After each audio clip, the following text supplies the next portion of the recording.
إن الحمد لله نحمده ونستعينه ونستغفره ونؤمن به ونتوكل عليه ونعوذ بالله من شرور أنفسنا ومن سيئات أعمالنا من يهد الله فلا مضل له ومن يضلل فلا هادي له ونشهد أن لا إله إلا الله وحده لا شريك له ونشهد أن سيدنا ونبينا وحبيبنا وطبيبنا ومولانا محمدا عبد الله ورسوله الذي أرسله تعالى بالحق بشيرا ونذيرا وداعيا إلى الله بإذنه وسراجا منيرا أما بعد فقد قال الله تعالى في كلامه المجيد والفرقانه الحميد أعوذ بالله من الشيطان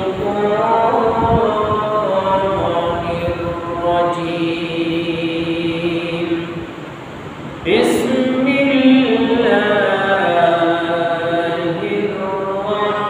الرحمن الرحيم إن الله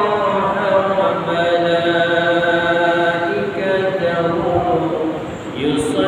يصلون على النبي يا أيها الذين آمنوا صلوا عليه وسلموا تسليما اللهم صل على سيدنا مولانا محمد وعلى آل سيدنا مولانا محمد أي چہرہ زیبائے تو عشق بقا نے حاضری ہر چند وصفت نیکنم در حسن زابالا تری اللہم صل على سيدنا مولانا محمد وعلى آل سيدنا مولانا بلغ العلا بكماله كشف الدجى بجماله حسنت جميع وخصاله صلوا عليه وآله مكة دمين سلام ما أمنا رقار إلن شتاي جتير ماي آلور سوداگر بلغ العلا بكماله كشف الدجى بجماله حسنت جميع وخصاله صلوا عليه وآله সম্মানিত মুসল্লিয়ানে কেরাম মুরব্বিয়ানে আজম বিরাদান ইসলাম সমবয়সী যুবক তরুণ ভাইরা আসসালামু আলাইকুম ওয়া রাহমাতুল্লাহি তাআলা ওয়া বারাকাতুহু। আল্লাহ পাক রব্বুল আলামিনের শাহী দরবারে শুকরিয়া আদায় করতেছি যে মহান রব্বুল আলামিন আজকে সাইয়্যিদুল আইয়াম জুমার দিনে জুমার আদায়ের পূর্ব মুহূর্তে আমাকে আপনাকে আমাদেরকে কোরআন এবং হাদিসের আলোকে কিছু কথা বলার জন্য শোনার জন্য তৌফিক দান করেছেন। সে মহান রব্বুল আলামিনের দরবারে শুকরিয়া আদায় করে সকলে পড়ছি আলহামদুলিল্লাহ। রব্বানা লাকাল হামদ হামদান কাসীরান তাইয়্যিবান মুবারাকান ফীহি।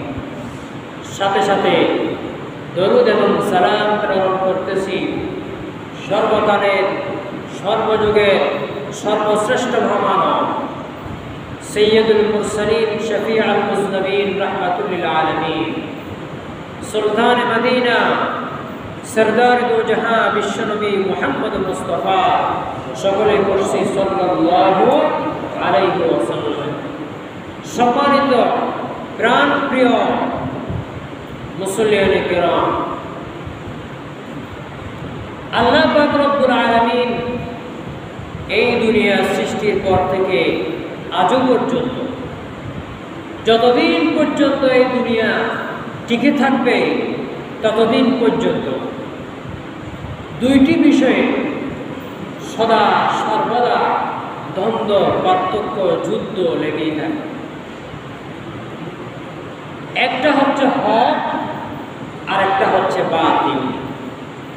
একটা কি হক আর একটা কি বাতিল। এই হক এবং বাতিলের মধ্যে দ্বন্দ্ব সংঘাত শুধুমাত্র রাষ্ট্রে নয়, সমাজে, পরিবারে, আমাদের ব্যক্তিগত জীবনে, এমনকি একজন মানুষের মধ্যে নিজের মধ্যেও এই হক এবং বাতিলের মধ্যে দ্বন্দ্ব আছে। কারণ আল্লাহ পাক রব্বুল আলামিন বান্দাদেরকে সৃষ্টি করার সময় একটি নফস দিলেন, একটি কি দিলেন? নফস, অন্তর, মন দিলেন। এই নফসের মধ্যে আবার রব্বুল আলামিন দুইটি জিনিস দিয়ে দিলেন, একটা খারাপ আর একটা ভালো। নফস যদি চায় আমরা ভালো কাজ করি, আবার নফসের দুঃখায় পড়ে আমরা খারাপ কাজ করি। এই জন্য একটি নফসের নাম হচ্ছে নফসে মুতমাইন্না। একটি নফসের নাম কি? নফসে মুতমাইন্না। আর একটি নাম হচ্ছে নফসে শাইতান অথবা নফসে খবিসা। এই দুইটি নফস আমাদের নিজস্ব জীবনে, আমাদের ব্যক্তিগত জীবনে আছে। বলতে চেয়েছিলাম হক এবং বাতিল সদা সর্বদা চিরন্তন পরস্পর দ্বন্দ্ব সংঘাতের একটা বিষয়। এই হক এবং বাতিল পরস্পর সংঘাত এবং বাতিলের সাথে হকের যুদ্ধ, হকের পক্ষে হকের বিপক্ষে, বাতিলের পক্ষে বাতিলের বিপক্ষে সব সময় মানুষ ছিল। এমনকি সর্বপ্রথম আদম, দুনিয়ার মধ্যে আল্লাহ পাক রব্বুল আলামিন সর্বপ্রথম যে নবীকে পাঠিয়েছিলেন তিনি একাধারে ছিলেন আল্লাহর নবী, আবার একাধারে ছিলেন একজন দুনিয়ার মধ্যে সর্বপ্রথম মানুষ। তিনি হচ্ছেন আমাদের আদি পিতা হযরত আদম আলাইহিস সালাতু ওয়াস সালাম। এই হযরত আদম আলাইহিস সালাতু ওয়াস সালাম থেকেও হক এবং বাতিলের মধ্যে যুদ্ধ ছিল। তার দুই ছেলে কাবিল এবং হাবিলের মধ্যে, এটা আমরা জানি।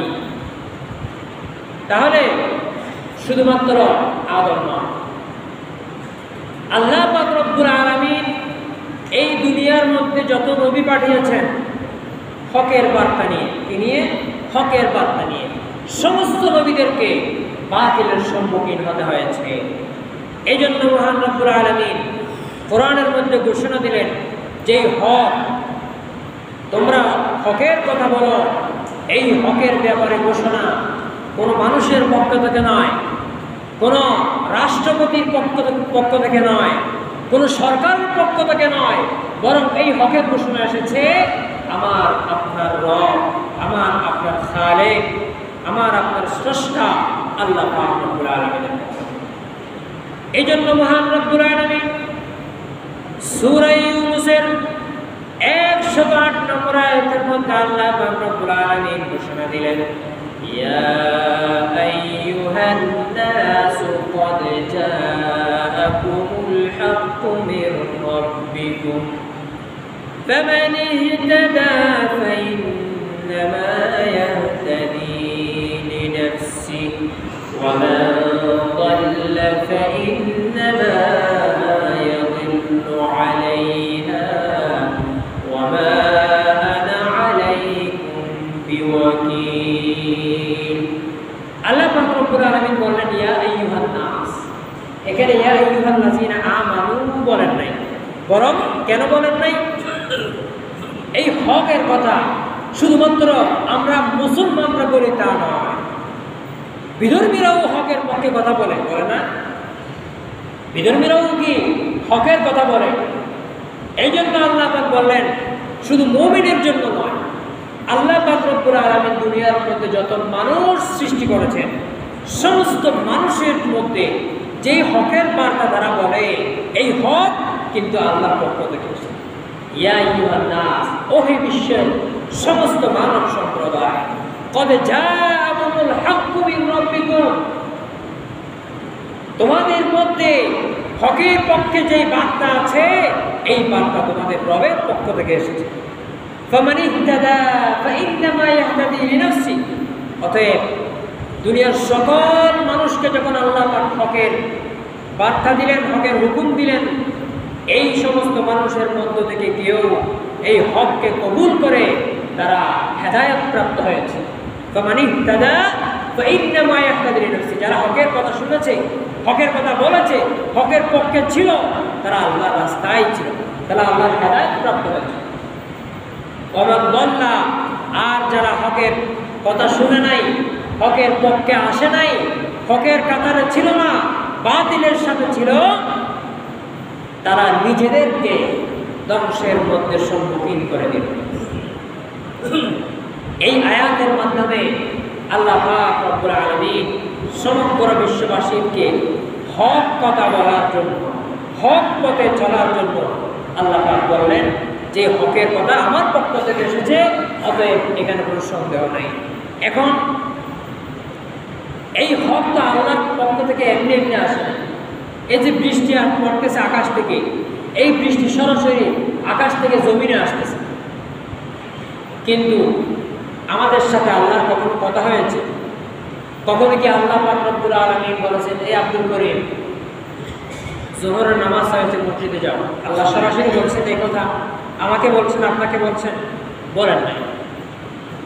এই সমস্ত হকের কথা আল্লাহ পাক রব্বুল আলামিন সরাসরি বলেন নাই, বরং আল্লাহ পাক রব্বুল আলামিনের লক্ষ লক্ষ বান্দাদের থেকে আল্লাহ পাক কিছু মানুষকে যাচাই বাছাই করে তাদেরকে এই হকের কথাগুলা অন্যান্য মানুষের কাছে পৌঁছে দেওয়ার জন্য দায়িত্ব দিয়েছেন। তাদেরকে আমরা জানি রাসূল। তারা কি রাসূল? রাসূল হচ্ছেন আল্লাহর পক্ষ থেকে প্রেরিত, আল্লাহর পক্ষ থেকে প্রেরিত সাংবাদিক, আল্লাহর পক্ষ থেকে প্রেরিত সাংবাদিক, দূত, সংবাদ বাহক। রব্বুল আলামিন কোরআনে হাকিমের সূরা নিসা 170 নম্বর আয়াতের মধ্যে ঘোষণা দিলেন, ইয়া আইয়ুহান নাসু ক্বাদ জাআকুমুর রাসূলু বিল হাক্কি মির রাব্বিকুম ও দুনিয়ার মানুষেরা, আল্লাহ পাক রব্বুল আলামিনের পক্ষ থেকে রাসূলদেরকে আল্লাহ পাক যে কথা দিলেন, যে পানি দিলেন, রাসূলদের মাধ্যমে যে পানিগুলা তোমাদের কাছে পৌঁছানো হচ্ছে, এই পানিগুলো রাসূলদের বানানোর কথা নয়, বরং এই পানিগুলো আল্লাহর পক্ষ থেকে তোমাদের জন্য প্রেরিত হকের কথা। ফাআমিনু খায়রাল লাকুম, অতএব এই রাসূলদের কথা যারা শুনবে, এই রাসূলদের পথে যারা চলবে, আর রাসূলদের কথা শুনে যারা আল্লাহ পাক রব্বুল আলামিনের প্রতি ঈমান আনবে, রাসূলের প্রতি ঈমান আনবে, তারাই হচ্ছে কল্যাণকামী মানুষ, তারাই হচ্ছে দুনিয়ার মধ্যে সর্বোত্তম মানুষ, তারাই হচ্ছে দুনিয়ার মধ্যে ভালো মানুষ। وَإِن تَكْفُرُوا فَإِنَّ لِلَّهِ مَا فِي السَّمَاوَاتِ وَالْأَرْضِ। আর কেউ যদি গাদ্দারি করে বলে রাসূল বলেছে আল্লাহ এক, রাসূল বলেছে আমি আল্লাহর পক্ষ থেকে প্রেরিত পয়গম্বর, রাসূল বলেছে কু আনফুসাকুম ওয়া আহলিকুম নারা, রাসূল বলেছে কুলু লা ইলাহা ইল্লাল্লাহু তুফলিহুন, এই কথা শোনার পর যদি কেউ বলে ও নবী তুমি রাসূল নও, তুমি মুহাম্মদ, তোমার কথা আমি শুনব না, তোমাকে আমি স্বীকার করব না, তোমাকে নবী মানব না, তোমার আল্লাহকে আল্লাহ মানব না, কি হয়েছে? আল্লাহ পাক রব্বুল আলামিন বলেন যেই মানুষগুলো এরকম গাদ্দারি করে কথা বলবে, যে মানুষগুলো আল্লাহ তাকে নাফরমানি করবে, আল্লাহ পাক বলেন ও বান্দা, আমার সমস্ত সৃষ্টি জগতের মধ্যে এই সমস্ত সৃষ্টি জগৎ আমার কাছে হাতের তালুর মধ্যে যেমন ছোট্ট একটা পিঁপড়া হাতের তালুর মধ্যে হাঁটলে যেমন আমরা এভাবে দেখি, আল্লাহর কাছে এই দুনিয়াটা ঠিক সত্যরূপ একটা হাতের তালুতে ছোট্ট একটা পিঁপড়া হাঁটলে যেরকম লাগে সেরকম এই মহান রব্বুল আলামিনের জন্য আসমান জমিন, এই মহান রব্বুল আলামিনের সৃষ্টি, এই জমিন, এই আসমান, পাহাড় পর্বত, এখানে কোনো মানুষের কর্তৃত্ব নেই, সবগুলি আল্লাহর কাছে কোনো কিছুর অভাব নাই। তুমি যদি আল্লাহর প্রতি ঈমান আনো তোমার আল্লাহ, আর যদি তুমি কুফরি করো ঈমান না আনো তোমার প্রতি, ঈমান আনলে তোমার লাভ, আর ঈমান যদি না আনো অস্বীকার করো।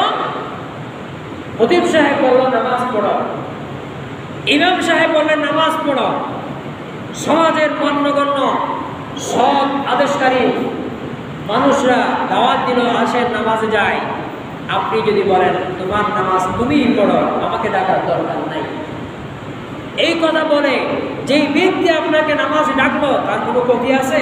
তার কোনো ক্ষতি নাই, সে তার দায়িত্ব পালন করেছে, ক্ষতি হয়েছে আপনার। কি ক্ষতি হয়েছে?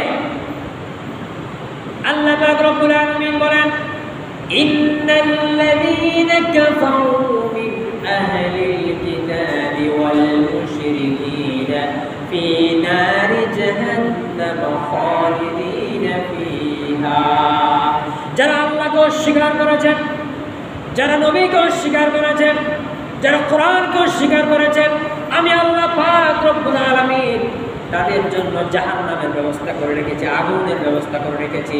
আমার কাছে যখন আসবে ওই আগুনের মধ্যে আমি তাদেরকে নিমজ্জিত করে ছাড়বো।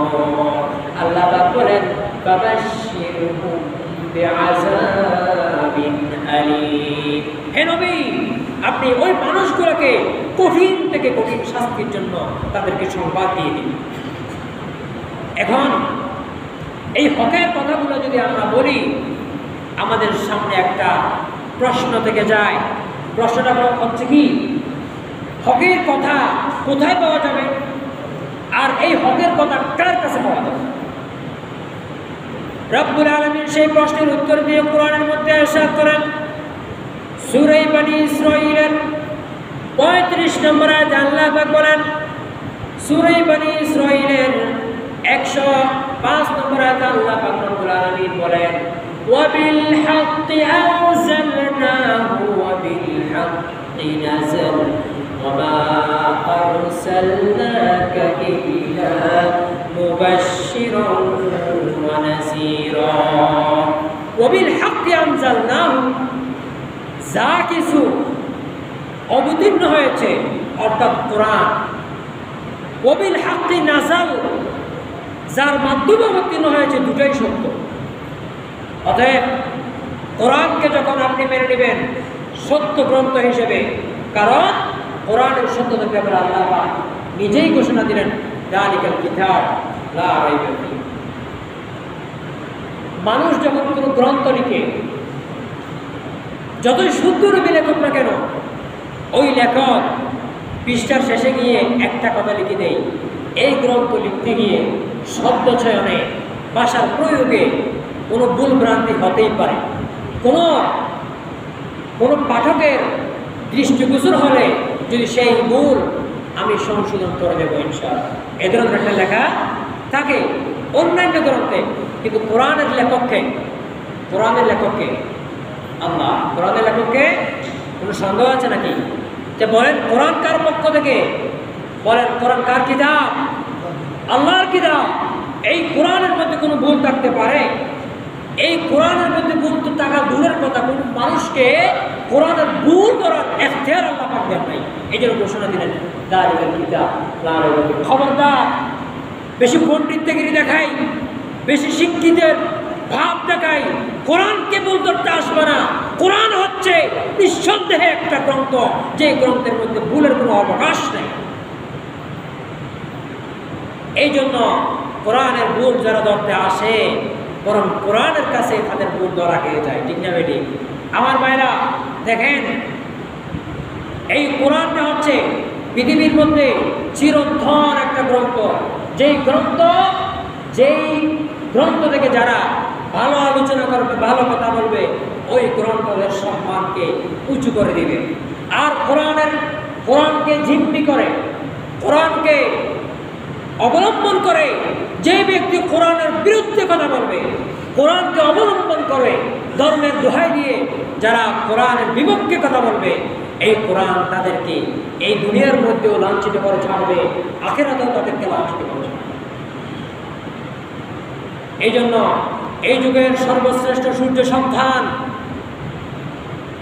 মজলুম মুফাসসির কোরআন, আন্তর্জাতিক খ্যাতি সম্পন্ন মুফাসসির কোরআন, সুদীর্ঘ 10 থেকে 12 বছর, 12 থেকে প্রায় 13-14 বছর যিনি জালিমের জুলুমের শিকার হয়েছেন।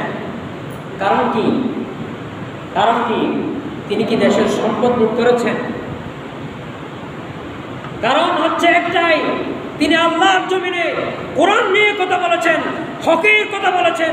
এই হকের কথাকে বন্ধ করার জন্য, হকের বলিষ্ঠ কণ্ঠকে চেপে ধরার জন্য এই জালেম মরহুম শহীদ আল্লামা দেলোয়ার হোসেন সাঈদী রাহমাতুল্লাহি আলাইহি তাকে জুলুমের উপর জুলুম করেছে, নির্যাতন করেছে। এমনকি তার নিজের সন্তানের জানাজা, তার নিজের সন্তানের মৃত্যু তিনি ঠিকমতো দেখতে পারেন নাই। এই মজলুম মুফাসসির কোরআন, যিনি শুধুমাত্র হকের পক্ষে কথা বলার কারণে তাকে জালেমরা কারাগারে বন্দী করেছে, অবশেষে চক্রান্ত করে তাকে হত্যা করেছে। এই জন্য আজকে আল্লাহ পাক রব্বুল আলামিন বলেন, যারা তোমরা জুলুম করেছ, ওই স্বৈরাচার সরকার আজকে কোথায়? আর ওই আল্লামা সাঈদী রাহমাতুল্লাহি আলাইহির সম্মান আজকে কোথায়? যে সাঈদী জীবিত নেই, কিন্তু বাংলাদেশের কোটি কোটি মানুষের অন্তরে সাঈদীর জন্য ভালোবাসা আছে না নাই? গত 2 দিনে আমরা দেখেছি, গত 14 আগস্ট এবং 15 আগস্ট আল্লামা সাঈদী রাহমাতুল্লাহি আলাইহির সেই মুফাসসির, সেই তাফসীর রেকর্ডিং সমগ্র বাংলাদেশের মধ্যে মানুষ সুচিন্তে সুন্দরভাবে এই কণ্ঠের আওয়াজ শুনেছে এবং তারা স্বতঃস্ফূর্তভাবে এই রেকর্ডিং বাজিয়ে জানিয়ে দিয়েছে, আল্লামা সাঈদীকে হত্যা করে এই বাংলার জমির মুসলমানদের অন্তর থেকে সাঈদীর ভালোবাসা বোঝা সম্ভব নয়। এই জালেমরা সাঈদী সাহেব তাকে মানুষের কাছে অপরাধী বানাবার জন্য দর্শকের তোপ্পা লাগিয়েছে, মানুষের কাছে আল্লামা সাঈদীর চরিত্রে কলঙ্ক দেওয়ার জন্য আল্লামা সাঈদীকে তারা যুদ্ধ অপরাধী বানিয়েছে। আল্লামা সাঈদীকে বিভিন্ন প্রকার অপরাধী বানিয়েও মানুষের কাছে, মানুষের আদালতে এই মরহুম শহীদ আল্লামা দেলোয়ার হোসেন সাঈদীকে তারা আসামি বানাইতে পারে নাই। অবশেষে চক্রান্ত করে এই আলেমকে হত্যা করেছে। এখন অনেকেই বলেন আমাদের দেশে তো আলেমের অভাব নাই, ফতোয়ার অভাব নাই। অনেকেই বলেন যে যেহেতু তিনি যুদ্ধ করেন নাই সেহেতু তাকে শহীদ বলা যাবে না। কারা এগুলো বলে?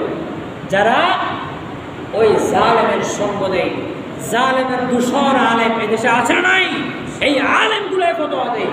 নিঃসন্দেহে মরহুম আল্লামা সাঈদী সহ বিগত 5ই আগস্টের আগে যে সমস্ত ছাত্র জনতা এবং যে সমস্ত কোনো মানুষ যারা এই স্বৈরাচারের বিরুদ্ধে তারা আন্দোলন করে যারা ইন্তেকাল করেছে সকলেই শহীদ হয়েছে। শহরে কি হয়েছে? শহীদ হয়েছে। এই জন্য উল্টা পাল্টা ফতোয়া দিয়েন না। অনেকেই বলে তারা ইসলামের দাবি করে নাই। আরে ভাই, হিকমত অবলম্বন করতে হবে। সবসময় মনে রাখবেন, চালাক লোক হিকমতপূর্ণ কথা বলে। তারা যদি সরাসরি বলতো এই ইসলাম বিরোধী সরকারকে, কালিমা বিরোধী সরকারকে, কোরআন বিরোধী সরকারকে এই বাংলার জমিনকে উৎখাত করতে চায়, তাহলে কখনো এটা সম্ভব হতো না। বরং তাদেরকে সন্ত্রাসী বানিয়ে, জঙ্গি বানিয়ে এই সরকার লাশের পর লাশ এই বাংলার উপর তারা ফেলত। কিন্তু এই ছাত্ররা সেটা করে নাই, হিকমত অবলম্বন করেছে। কোঠা আন্দোলনের মাধ্যমে উদ্দেশ্য ছিল কোঠা আন্দোলন, কিন্তু মনে মনে উদ্দেশ্য ছিল এই অনিসলামিক সরকারকে, ইন্ডিয়ান দূষণকে, এই কাফের সরকারকে বাংলার জমিন থেকে উৎখাত করা। এজন্য এরা শহীদ হয়েছে।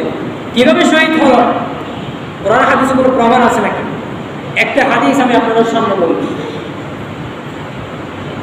বিশ্বনবী মুহাম্মদ রাসূলুল্লাহ সাল্লাল্লাহু আলাইহি ওয়াসাল্লামের সময়ে একজন মহিলা ছিল। ওই মহিলার নাম ছিল উম্মে ওয়ারাকা বিনতে আব্দুল্লাহ বিন হারিস। উম্মে ওয়ারাকা বিনতে আব্দুল্লাহ বিন হারিস। এই মহিলাকে রাসূল করিম সাল্লাল্লাহু আলাইহি ওয়াসাল্লাম সব সময় ডাকতেন শহীদ মহিলা। কি মহিলা? কিন্তু সে এখনো মারা যায় নাই। মারা যাওয়ার আগে বিশ্বনবী সাল্লাল্লাহু আলাইহি ওয়াসাল্লাম তাকে বলতেন শহীদ মহিলা। এবং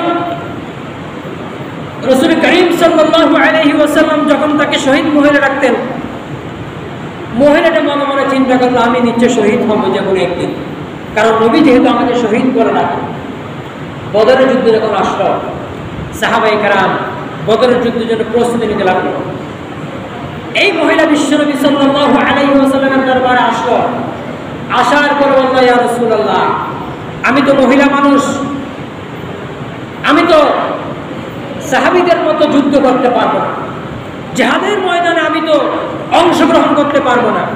আপনি আমাকে অনুমতি দেন, বদরের ময়দানে যে সমস্ত সাহাবী আহত হবে, বদরের ময়দানে যে সমস্ত সাহাবীর পানির প্রয়োজন হবে, বদরের ময়দানে কোনো সাহাবী যখন খিদা অনুভব করবে, আমি তাদেরকে খাবার আগাই দেব, আমি তাদেরকে পানি আগাই দেব, আমি তাদেরকে সেবা করব, আঘাত পেলে তাকে আমি সেবা করব, তাকে আমি নার্সিং দেব। রাসূল করিম সাল্লাল্লাহু আলাইহি ওয়াসাল্লাম বলেন, হে শহীদ মহিলা, এই কাজটা তোমার করার দরকার নাই। তুমি তোমার পরিবারে ফিরে যাও, আর তোমার পরিবার পরিজন যে সমস্ত মহিলারা আছে তাদেরকে সাথে নিয়ে সালাত আদায় করো জামাতের সাথে। সুবহানাল্লাহ। কিসের সাথে? মহিলাদেরকে নিয়ে জামাতের সাথে সালাত আদায় করো। এখান থেকে আমাদের জন্য একটা শিক্ষাটা কি? আমাদের মহিলারা ঘরে একা একা নামাজ পড়ে কি পড়ে না? এটা একটা বাংলাদেশের মধ্যে এটা সমালোচনার একটা মাসালা। কেউ বলে মহিলারা মসজিদে এসে নামাজ পড়া জায়েজ নাই, আবার কেউ দেখা যায় মসজিদে মহিলাদের আসার জন্য আলাদা করে ব্যবস্থা করে দিয়েছে। চট্টগ্রাম শহরে বিভিন্ন মসজিদে আছে। মক্কা মদিনায় মহিলারা নামাজ পড়ে ইমামের পিছনে পড়ে কি পড়ে না? যারা বসে গেছেন দেখছেন নাকি মহিলা আলাদা নামাজ পড়ে? তাহলে মহিলারাও জামাতে নামাজ পড়তে পারে যদি কোনো প্রকার ষড়যন্ত্র বা কোনো প্রকার বিশৃঙ্খলার আশঙ্কা না থাকে। আপনি চাইলে বৃষ্টি বেশি, মসজিদে আসা সম্ভব হচ্ছে না, অথবা মসজিদে আসতে কোনো সমস্যা, কোনো বাধা, আপনি চাইলে আপনার পরিবার পরিজন যারা মহিলা আছে তাদেরকে সাথে নিয়ে জামাতে নামাজ পড়তে পারবেন।